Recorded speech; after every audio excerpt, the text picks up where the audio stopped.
बहुत साल पुरानी बात है। एक घना जंगल था। उस जंगल में एक सुनहरा हिरण रहता था। वह हिरणों का राजा था। जंगल के पास ही में काशी नरेश नामक राजधानी थी। वहां के राजा अशोक नरेश को हिरणों का शिकार का बहुत शौक था। वह समय असमय पर अपने सैनिकों को लेकर शिकार करने निकल जाता।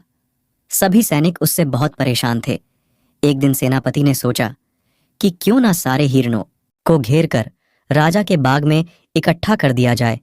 इससे हम समय असमय शिकार पर जाने से तो बच जाएंगे। अगले दिन उन्होंने सारे हिरणों को राजा के बाग में इकट्ठा कर दिया। अब राजा का जब मन करता तब बाग में पहुंच जाता और हिरणों का शिकार करता। धीरे धीरे हिरणों की संख्या कम होने लगी, किंतु राजा सुनहरे हिरण को नहीं मारता।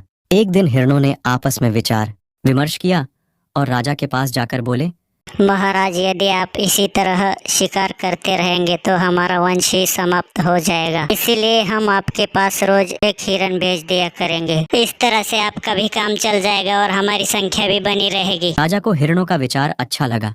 उसने तुरंत मंजूरी दे दी। रोज एक हिरण राजा के पास शिकार होने जाने लगे। एक दिन एक गर्भवती हिरणी की बारी आ गई।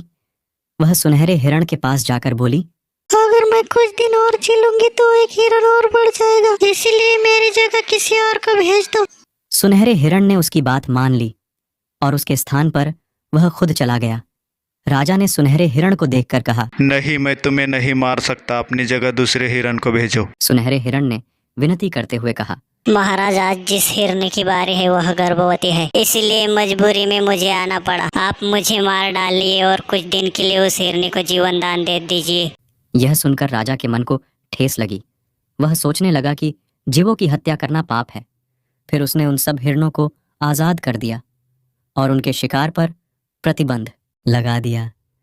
जंगल के सारे जीव आनंदपूर्वक जीवन बिताने लगे।